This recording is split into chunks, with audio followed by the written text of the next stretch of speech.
Yeah.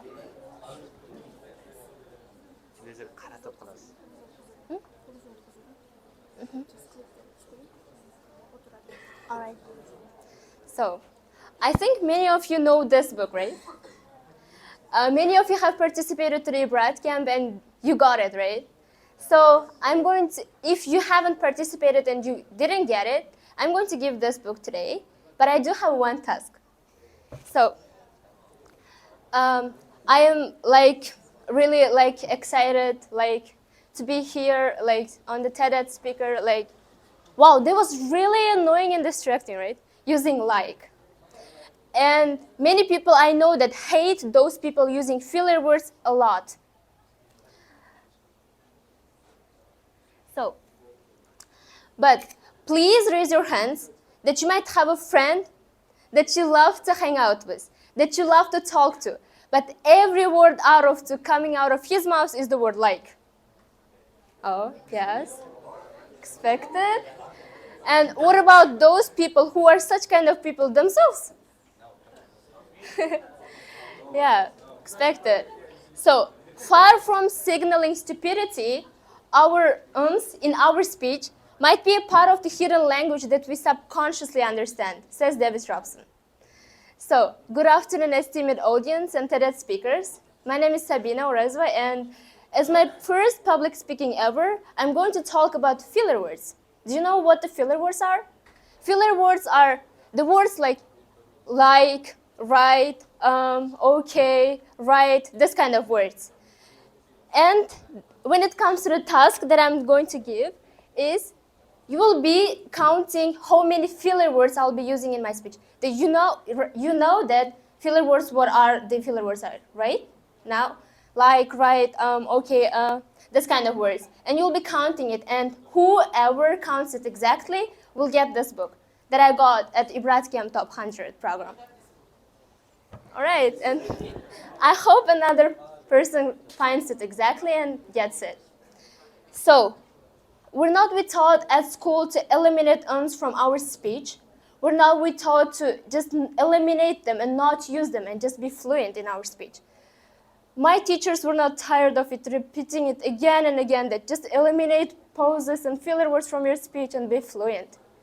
And back then when I was preparing for IELTS, my teacher advised to record my voice and listen to it carefully again and eliminate those filler words from my speech so that I will get higher score.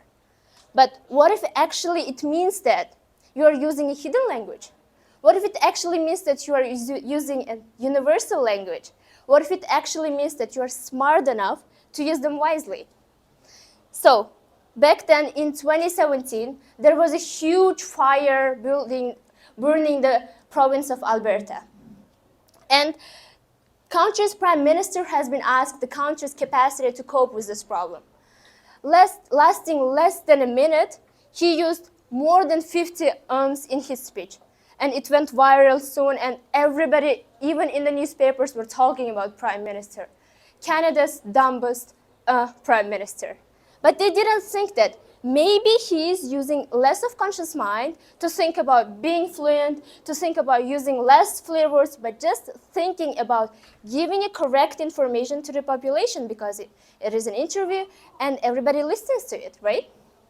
So, in the series of experiments, teacher was presenting a presentation. Just imagine like that. And that person was talking about animals. Imagine that this picture is a picture of monkey, right? So if I use filler word saying, look at a turtle, I'm using filler word and you are being quicker to switch your attention to another picture because I'm using filler word. And when it comes to another experiment that was taken by the University of California, Illinois, Champaign in Santa Cruz, they took students and divided them into two parts. The first group, they told the story with filler words. To another group, without filler words, just being fluent and without any words like robots, right? And they were talking about Alice's adventures in Wonderland. For example, to the first group, she said that, oh, all of the plates have been kept on the kitchen, which was located on the first floor. She used the filler word here, just highlighting the important part. And at the end of the experiment, they just got the results and they tested the students what they remembered. And to the first group, when they just highlighted the important parts with filler words, they remembered better, and it was better, like 57% better than the second group, that without filler word like a robot. And when it comes to the talking about like, why do we say like? Do you ever like have opinion? What do you think about it? Why do we use like in our speech a lot? Because we are using a cognitive skill that not everybody is available, or that not everybody is capable of. For example, imagine two students are talking, like two close friends are talking with each other, and the first one is saying, the concert was like 2 hours away. And he means that I know you, and I know you better, that you know the band playing in the concert, and this 2 hour away distance is just short distance for you. But what if I say, concert was like 2 hours away? It actually means I know you hate driving, and this 2 hour distance is really long distance for you. So in conclusion, what I'm going to say is that do not totally try to eliminate all filler words from your speech, but just be smart to use them wisely, communicate effectively, and engage more deeply. And did you know that I talked in 7,000 languages? Why? Because ums are used in every culture, every nation, and every country. Thank you.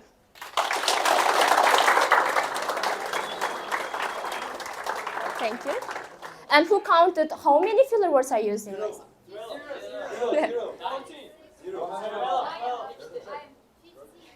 50?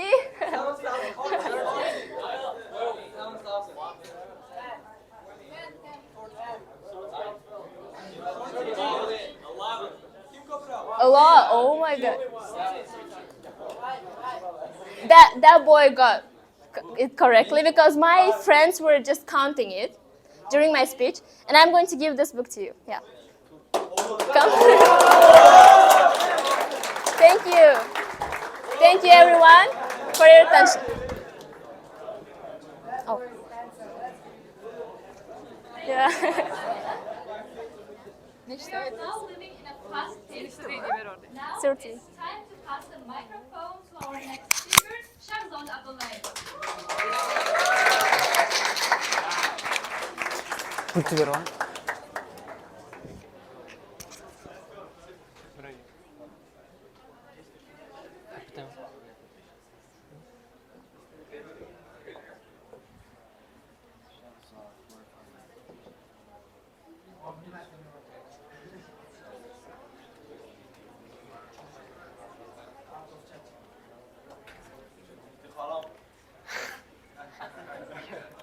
Raise your hands if you use artificial intelligence sources such as ChatGPT on a regular basis. Wow. It seems that more than a simple majority of the audience are potential users of ChatAI. But have you ever thought whether ChatGPT is actually a positive development and what impact it has on its users? So, my name is Shahzad Abdullahi, and I'm here to shed some light on this topic. But before going on, let me give you a background information about AI. AI is not something new to humanity. It was first studied in the 1950s by Alan Turing, who is a forerunner of computer science and artificial intelligence. And then it was followed by a team of researchers who wanted to find out more about how computer systems could function and learn from their experience without being forced by outside forces every single time. And ChatGPT was created by a company known as ChatAI. It is a combination of research and AI company, along with the collaboration with Elon Musk as a primary investor at the beginning. And ChatGPT is an AI tool which is designed to replicate human-like conversations and providing instant messages anywhere at any time. And many people just think, is ChatGPT the next best chatbot or just another short-lived fad? All right, before proceeding, let me discuss both of its uh, aspects, and it may be advantages and disadvantages. To start about its positives, it really helps you to improve your work, and it can be seen in terms of education and research. Imagine a student who comes back from school or any education institution, but he feels like he could learn more about a certain topic, but the information provided in textbooks or in handouts just is not just enough. So in that case, that student can search for a lot more information from ChatGPT and could brush up on his own skills or learn some extra information about a certain topic. And it is the same thing when it comes to researching. As we all are students, and we might be familiar with the process of researching, right? How burdensome and how complicated it is. For example, take a case researching international universities. We should take into account every single factor contributing to our admission profile, our odds of getting into that university. So in that case, instead of visiting hundreds of websites, reading research papers, or some blogs from admission counselors, you can just type every single information on ChatGPT, and just by using its own platform, we can get access to a lot more information which is available on the World Wide Web, so that it creates and delivers you information from reliable sources derived from browsers. However, this is not the end. We should also look out for setbacks that ChatGPT might have. And the real danger of ChatGPT might be rooted in the fact that it can lessen your creativity and creative thinking skills. And you might be thinking, how is that possible? It is not that development in artificial intelligence which has made a breakthrough in the world. No, the real danger, as I said, is diminishing skills in critical thinking.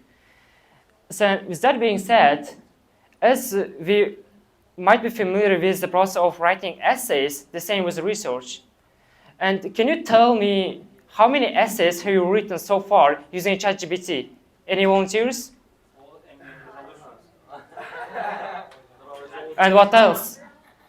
Have you written some recommendation letters or personal statement using ChatGPT? Yeah. Yeah.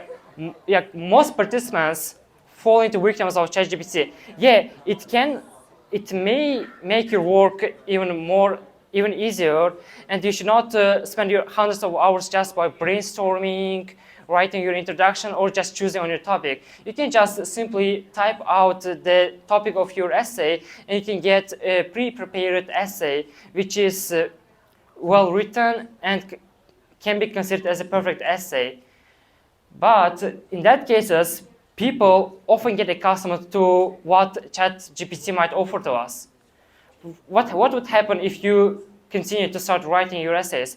What would happen if you continue doing monotonous tasks that you do every day by just searching for some information with the help of ChatGPT? Yes, it might save you time, it might be comfortable for you, but it should not be the end of the world. You should keep the golden balance between it. And so I have pointed out only the most influential aspects that it might have. And ChatGPT should be considered as a positive development, but we as users should keep the golden balance by limiting our usage of ChatGPT and using it only when it is necessary for us. And to tell about some statistics, it has been functioning for more than half a year, and more than 90% of users are sharing positive testimonials on how ChatGPT works. But we should also consider its setbacks. So whether to use ChatGPT or not, the choice is yours. Thank you.